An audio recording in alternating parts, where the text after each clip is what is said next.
किस्से अनसुने, the horror experience.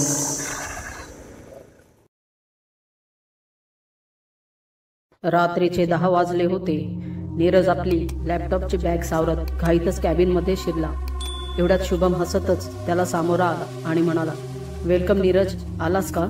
शेवटी तू जे ठरवलं आहेस ते करणारच वाटतं। काय मित्रा? त्यावर नीरज म्हणाला, नक्कीच। आणि तो इकडे तिकडे पाहू लागला। ते पाहून शुभम म्हणाला, हो हो नीरज, आत्ताच आला आहेस? अरे तुझी पायल अजून आली नाही। चल कॉफी पिऊन येऊ। ती आधी तिथेच येईल, चल कॅन्टीनमध्ये। तसा नीरज म्हणाला, चल। आणि दोघं कॅन्टीनमध्ये आले आणि दोघांनी कॉफी ऑर्डर केली। नीरज मात्र काहीसा बेचैन दिसत होता। पायल कधी दिसते आहे त्याची तो वाट पाहत होता। शुभम त्याला म्हणाला, अरे नीरज, तू पायलच्या बाबतीत जरा जास्तच सिरियस दिसतो आहेस। मित्रा, येईल ती। आणि त्याने नीरजच्या खांद्याला थोपटले।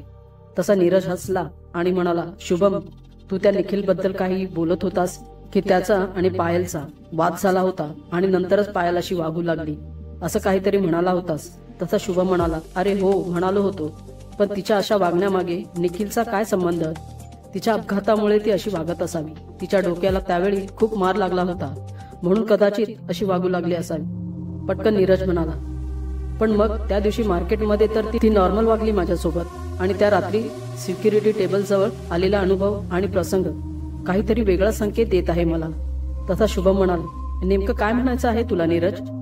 तसा नीरज म्हणाला, शुभम, तुला निखिल कसा वाटतो आणि कुठे असतो सध्या तो? काही सांगशील? मला दिसला नाही तो, त्या दिवशीही नाही आणि आजही कुठे दिसत नाही। जॉब सोडला की काय त्याने? हो रे, जॉब तर केव्हाच सोडला त्याने। मागे आला होता पीएफ बद्दल विचारपूस करायला, तेव्हा भेटला होता। वडिलांच्या कामात लक्ष घालत आहे आता तो, आणि आता काही भेटला नाही, खूप दिवस झाले। यावर नीरज म्हणाला, हो का?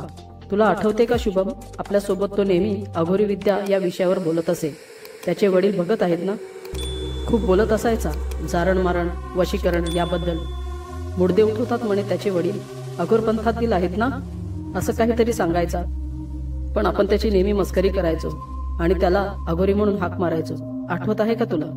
तसा शुभम म्हणाला, हो रे, पण मग तुला काय म्हणायचं आहे? एवढ्यात समोरून पायल येताना नीरजला दिसले आणि विषय तिथेच थांबला। पण यावेळी नीरजने तिच्याकडे दुर्लक्ष केलं आणि हे शुभमलाही जाणवलं। तो म्हणाला, आली बघ पायल, जा बोल तिच्याशी। त्यावर नीरज म्हणाला, नाही, नको, आज पहिलाच दिवस आहे, आज नको। आणि दोघेही कॉफी घेऊ लागले। पायल नेहमीप्रमाणे समोरच्या टेबलवर बसली आणि कॉफी ऑर्डर करून ती केसमधून सिगारेट काढून सुरके घेऊ लागली। एक वेळ तिने नीरजकडे पाहिलं होतं, पण त्या दिवसाप्रमाणे काहीच प्रतिक्रिया तिच्या चेहऱ्यावर दिसली नाही। ती हसली नाही। गंभीरपणे कॉफी घेऊन ती तिथून निघून गेली। नीरजने विचार केला, काहीतरी नक्कीच गौडबंगाल आहे। त्याने शुभमला विचारले, ही पायल कोणत्या युनिटमध्ये वर्क करते? तसा तो म्हणाला, ती ट्रान्सपोर्ट युनिटला असते। काही ऑर्डर असल्यास कस्टमरच्या तर तीच सेट करते आणि काही रिटर्न आल्या तरी तीच हँडल करते। म्हणून तिचं एक वेगळं आणि एकटीचं एक कॅबिन आहे। तिला टार्गेट नसतो वर्कचा, फक्त ऑर्डरचं बघते ती। ओके, असं म्हणून आता दोघंही आपल्या कामावर रुजू झाले। आता रात्रीचा 1 वाजत आला होता आणि नीरजला नाईट शिफ्टची सवय नसल्यामुळे त्याला झोप येऊ लागली। तसं त्याने शुभमला सांगितलं आणि म्हणाला, येतो तासाभरात। आणि त्या दिवसाप्रमाणे तो रेस्ट रूमच्या दिशेने जाऊ लागला। त्याला ती रात्र आठवली आणि त्याने पॅसेजमधून जाताना एक नजर सिक्युरिटी लॉबीकडे टाकली, मात्र तिथे कोणच नव्हते, शांतता होती। आणि तो रेस्टरूमकडे वळला आणि रूममध्ये जाऊन सोफ्यावर अंग झोकून दिले आणि डोळे बंद करून पडला। काही वेळ गेला असेल, एवढ्यात रूमच्या दारावर कोणीतरी नॉक केले। तसा नीरज जागा झाला आणि उठून बसला। समोर पायल उभी होती। तिला पाहून नीरज उठून उभा राहिला। तशी ती म्हणाली, अरे का उठलास? रेस्ट कर, यासाठीच आला आहेस ना? तसा नीरज पुन्हा बसला आणि म्हणाला, हो, पण तू इथे? अरे मी देखील रेस्टसाठीच आले होते, पण मी जाते माझ्या कॅबिनमध्ये। नीरज पायलकडे एकटक पाहत होता। खूप सुंदर दिसत होती ती आता जाण्यासाठीच वळली होती। तसा नीरज म्हणाला, पायल बस ना, तुझ्याशी बोलायचं आहे। तशी पायल पुन्हा नीरजकडे गंभीरपणे पाहू लागली आणि म्हणाली, माझ्याशी काय बोलायचं आहे तुला? बोल। तसा नीरज म्हणाला, पायल, मी आजच नाईट शिफ्टला जॉईन केलं आहे आणि 2 दिवस झाले मी सारखा तुझाच विचार करतो आहे।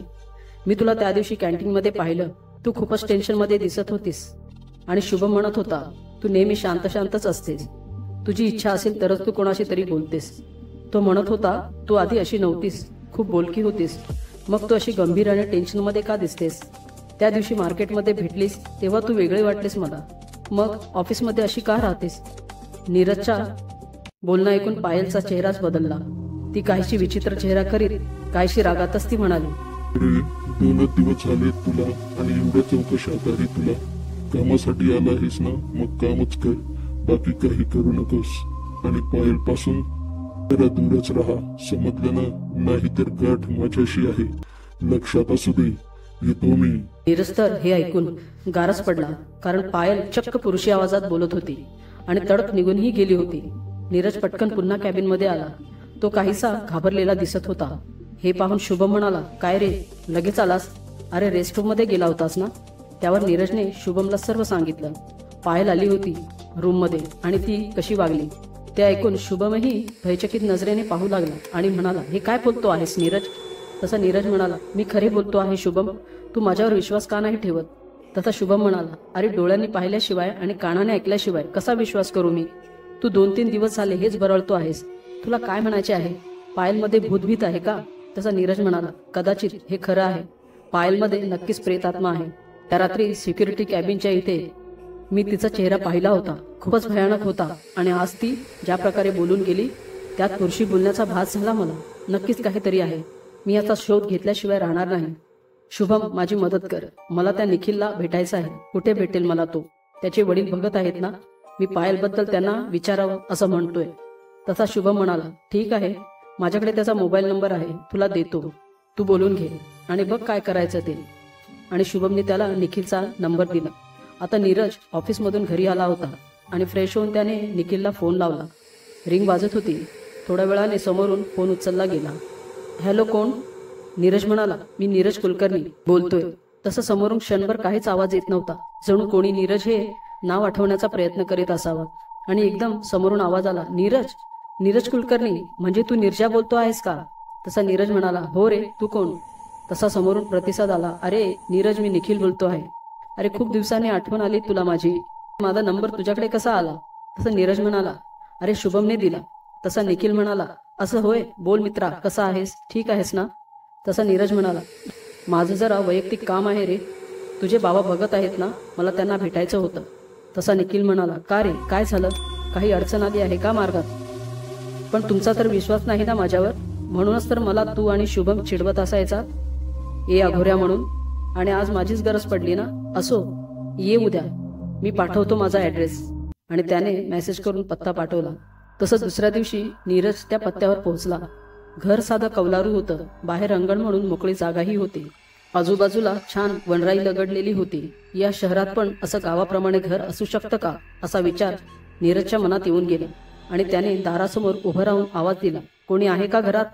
तसा एक काळा कुट्ट भारदस्त माणूस बाहेर आला.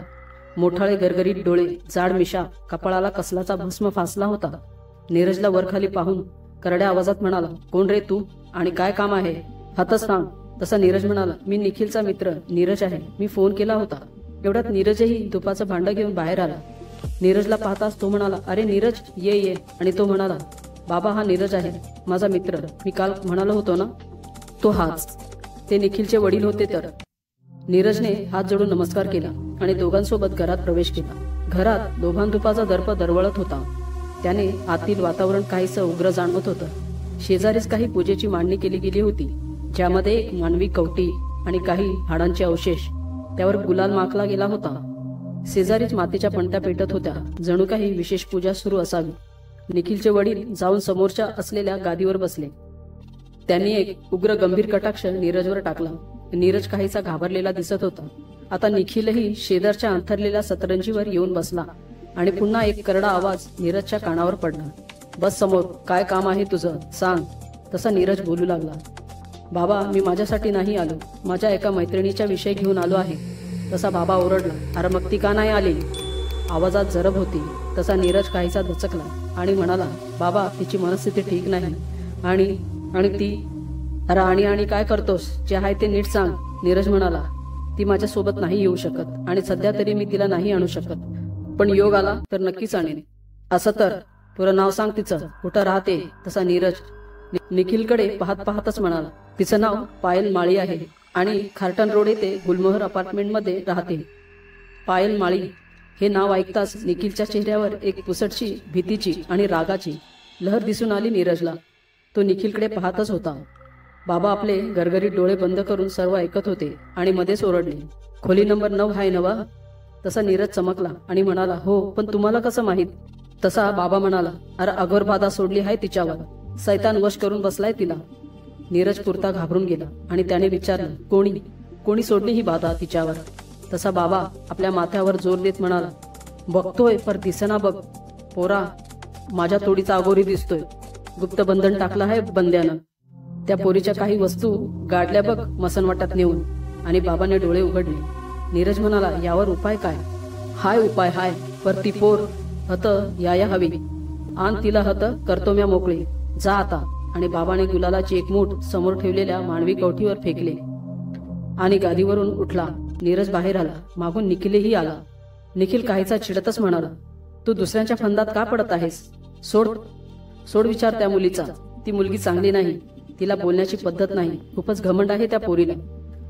आणि तुझी आणि तिची काय ओळख रे? तसा नीरज म्हणाला, मला ती आवडते, पण तिची मनस्थिती काही ठीक दिसत नाही. कधी नीट बोलते तर कधी विचित्र वागते, कधी पुरुष असल्यासारखा बोलते तर कधी नॉर्मल असते. यामध्ये मला असं वाटलं काहीतरी बाहेरची बाधा असावी, म्हणून आलो होतो. तसा निखिल म्हणाला, लांबच राहा तिच्यापासून, नाही तर तुलाही काहीतरी होईल. आणि निखिल तडक आतमध्ये निघून गेला. हे नीरजला जरा विचित्र वाटलं. आणि मगाशी देखील पायलचं नाव ऐकून त्याच्या चेहऱ्याचा भाव बदलला होता. हे देखील नीरजने पाहिलं होतं. जणू त्याला पायलवर खूप राग असावा, पण हा राग अजून टिकावा हे थोडे विचित्र वाटलं नीरजला. कारण निखिलने जॉब सोडून वर्ष गेलं होतं आणि पायल आणि निखिलच्या भांडणाला 1.5 वर्ष होऊन गेलं होतं. तरीही निखिल पायलचं नाव ऐकून एवढा का रागात आला? ही गोष्ट विचार करण्यासारखी होती. नीरज या विचारातच तिथून निघून आला आणि दुसऱ्या दिवशी त्यांनी शुभमला ही सारी वार्ता सांगितली. आता नीरजने ठरवलं, काय गौडबंगाल आहे ते बघायलाच हवं. काहीही करून पायलला त्या अघोरी बाबापर्यंत घेऊनच जायचं किंवा त्या बाबालाच पायलच्या घरी आणायचं. आणि तो दिवस नीरजने कसाबसा काढला आणि दुसऱ्या दिवशी तो सरळ पायलच्या घरी पोहोचला. नीरजचं लक चांगलं होतं. पायल घरी नव्हती. आईने सांगितलं, ती बाहेर लायब्ररीमध्ये गेली आहे. पायलच्या आईने नीरजला चहापाणी दिलं आणि नीरजने बोलायला सुरुवात केली, काकू, मी ते खूप महत्त्वाच्या कामासाठी आलो आहे. तुम्हाला माझं बोलणं थोडं विचित्र वाटेल, पण राग मानू नका. मला पायलबद्दल विचारायचं आहे. पायल ठीक आहे ना? ती घरी कशी वागते, बोलते, जरा सांगाल का? तशी पायलची आई म्हणाली, नीरज, तू हे का विचारतो आहेस? तुला काही संशय आहे का? नीरज म्हणाला, हो, पायलसोबत काहीतरी विचित्र घडलं आहे आणि ती ऑफिसमध्ये काही विचित्रच वागते. कधी अगदी नॉर्मल असते तर कधी. नीरजच्या चेहऱ्यावर प्रश्नात्मक चिन्ह उभं राहिलं. नीरज शांत झाला. पायलची आई म्हणाली, नीरज, हो, तू बोलतो आहेस ते अगदी खरं आहे. हे सर्व त्या अपघातानंतर होत आहे. आधी माझी पायल अशी नव्हती. तिच्या डोक्याला मार लागला होता. मरणाच्या दारातून परत आली आहे लेक माझी. हे असं तेव्हापासून करते आहे ती. मग यावर काही उपाय का नाही केलात तुम्ही? नीरज म्हणाला. पायलची आई म्हणाली, केले, खूप उपाय केले, पण काहीच उपयोग झाला नाही. मग ठरवलं, जसं तिचं नशीब. त्यावर नीरज म्हणाला, तुम्हाला राग येणार नसेल तर आपण पायलला एका ठिकाणी नेऊया का? मी त्यांना पायलबद्दल सांगितलं आहे. ते म्हणाले, तिला घेऊन ये, आपण त्यावर उपाय करू. तशी पायलची आई म्हणाली, तू केव्हा आणि कुठे पाहिलंस? नीरज म्हणाला, एक अघोरी बाबा आहेत, त्यांनी मला पायलबद्दल सांगितलं आहे. पायलवर कोणीतरी अघोरबाधा सोडली आहे, त्यामुळे ती अशी वागते, बोलते आहे. आपण पायलला तिथे नेलं तर ते बाबा तिला पूर्ण बरी करतील. तशी पायलची आई म्हणाली, पण पायल तिथे यायला हवी. आम्ही याआधीही असे अनेक प्रयत्न केले आहेत, पण पायल काही यायला तयार नसते. नीरज म्हणाला, शेवटचा एक प्रयत्न करून तर पाहू. तशी पायलची आई म्हणाली, तू पायलबद्दल एवढा विचार का करीत आहेस? प्रेम करत आहेस का माझ्या पायलवर? तसं नीरजने आपली मान खाली घातली आणि हळूच म्हणाला, कदाचित काकू हे सत्य असावं, कारण मला पायलला आनंदी पाहायचं आहे. पायलची आई हसली आणि म्हणाली, नीरज, सुख वाटून घेणारी माणसं खूप असतात, पण दुःख घ्यायला कोणी नसतो. मला तू आवडलास नीरज. माझी पायल तुझ्यासोबतच लग्न करेल, पण तुझ्या घरच्यांना मान्य असेल तर. नीरज म्हणाला, त्यांना मी समजावेन, पण आधी पायलला त्या बाबांकडे आपण नेऊया. तुम्ही पायलला तयार करा. एवढ्यात पायल घरी आली. नीरजला पाहून ती काहीशी गोंधळून गेली आणि म्हणाली, नीरज, तू इथे या वेळेला? तशी आई म्हणाली, अगं, तो आमंत्रण द्यायला आला होता. त्याच्या घरी सत्यनारायण ठेवलं आहे त्याचं. जावं म्हणते मी, तूही चल हो सोबत. तशी पायल म्हणाली, मला नाही जमणार. मला नाही आवडत असे इव्हेंट अटेंड करायला. तशी आई म्हणाली, अगं पूजा आहे ती, आणि आमंत्रण भेटल्यास सत्यनारायण डावळायचा नसतो. ते काही नाही, तुला यावंच लागेल. नीरज तुझा मित्र आहे, यासाठी तुला तरी यावंच लागेल. मी एकटी जाऊन काय करू, आणि आमंत्रणाला नाही म्हणू शकत नाही आपण. त्यावर पायल ठीक आहे म्हणाली. कधी आहे पूजा? नीरज म्हणाला, उद्याच आहे दुपारी 11 वाजता. या हवं तर मी येतो तुम्हाला घ्यायला. सर्व ठरल्यावर नीरज तिथून निघून गेला. दुसऱ्या दिवशी नीरज आपल्या वडिलांची 4 व्हीलर घेऊन पायलच्या घरी पोहोचला. दोघींना घेऊन तो रस्त्याला लागला आणि काही वेडीवाकडी वळणं घेत नीरजने गाडी एका कौलारू घरासमोर थांबवली. लोभन तुपाचा दर्प बाहेर अंगणात पसरला होता आणि पायल आणि तिची आई गाडीतून खाली उतरल्या. नीरजने गाडी एका बाजूला लावली आणि आता तो पायल आणि तिच्या आईजवळ आला आणि म्हणाला, काकू चला आत जाऊ.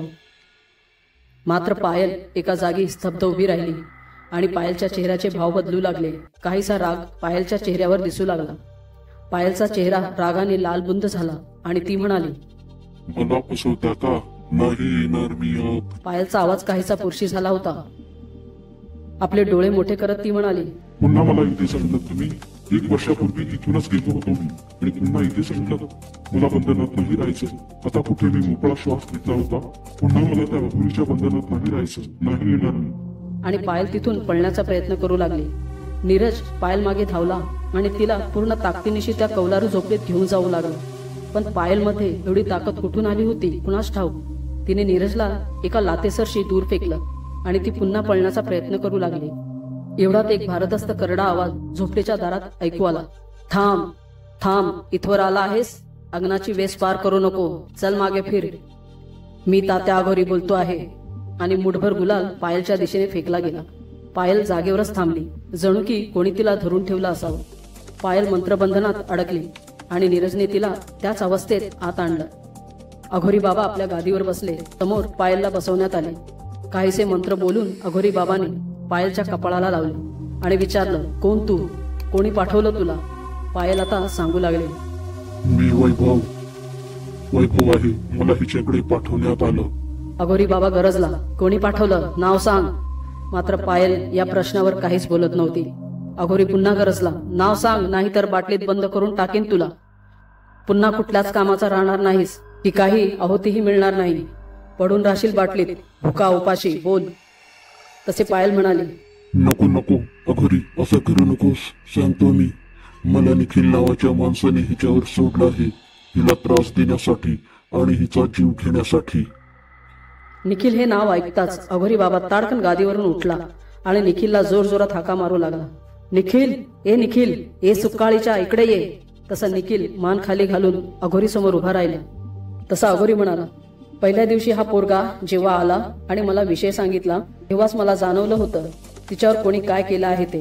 गुप्त बंधन फक्त आणि फक्त आपण दोघेच टाकू शकतो. पण मी गप्प बसलो. मला वाटलं असेल कुठला दुसरा तांत्रिक ज्याला ही विद्या येत असावी. पण तूच निघालास का भाडखाऊ? माझी आज्ञा घेतल्याशिवाय कवा आणि का केलंस हे? सांग सुकाळीच्या, उगा का त्रास दिलास या पोरीला? सांग, नाही तर हतच मारतो तुला. अघोर विद्येला बदनाम करतोस होय? बोलतोस का टाकू मंतर? हतच लुला करतो बघ तुला. पोटचं पोर असलास तर काय झालं? कुणा बी गरीबाला त्रास दिला तर सोडायचो नाही मी. सांग, का केलंस हे? निखिलने घाबरतच आपली चूक वडिलांसमोर मान्य केली. त्याने हात जोडले आणि म्हणाला, आबा मी चुकलो, मला माफ करा. पुन्हा अशी चुकी मी नाही करणार. आणि आता निखिलने बोलायला सुरुवात केली. मी ज्या ठिकाणी कामाला होतो त्या ठिकाणी ही पण कामाला होती. शिल्लक कामाच्या वादावरून हिने माझ्याशी अबोला धरला होता. मी हिच्यावर प्रेम करू लागलो होतो, पण ही मला काही दाद देत नव्हती. मी पुन्हा पुन्हा तिच्याशी बोलण्याचा प्रयत्न करत होतो, पण ही स्वतःला अप्सरा समजत होती आणि सर्व स्टाफ समोर माझी बेइज्जती केली होती हिने. त्याचा राग अनावर होऊन मी हिच्यावर हा सैतान सोडला होता, जो तिला अद्दल घडवेल आणि माझा बदला पुरा होईल. नीरज हे सर्व डोळे मोठे करून ऐकत होता. त्याला विश्वासच बसत नव्हता. हे सर्व निखिलने केलं आहे. पण एक मात्र त्याला ठाऊक होतं, हे गौडबंगाल निखिलशी वाद झाल्यानंतरच सुरू झाला असावं आणि ते खरं ठरलं. आता अघोरी बाबाने पायलवरून काही उतारे करविले आणि म्हणाला, जा पोरीला घेऊन जा. हा उतारा मी मसनवाटीत नेऊन पुरतो. पोरगी 1-1.25 महिन्यात बरी होईल. पायल आणि तिची आई नीरज सोबत घरी आली. पायल काहीशी थकलेली जाणवत होती. तिला बेडरूम मध्ये आराम करायला लावून पायलची आई म्हणाली, नीरज, मला वाटलं नव्हतं पायल एवढ्या मोठ्या संकटात आहे. पण तू होतास म्हणून हे दिसून आलं आणि माझी पायल पुन्हा एकदा मरणाच्या दारातून परत आली आहे. तुझे आभार मानावेत तेवढे कमीच. यावर नीरज म्हणाला, काकू यात आभार कसले? हे तर प्रेम आहे जे मी पायलवर करीत होतो. आणि नीरजने पायलच्या आईचा निरोप घेतला. आता पायल पूर्णपणे बरी झाली होती आणि नीरज सोबत तिचं लग्नही ठरलं होतं. मित्रांनो, हल्ली छोट्या छोट्या वादातून आकाश ठेवून कोण काय करेल याचा नेम नाही, म्हणून सावध राहा, सुरक्षित राहा. चला तर मित्रांनो, भेटूया पुढील व्हिडिओत पुढील कथेसह. तोपर्यंत नमस्कार.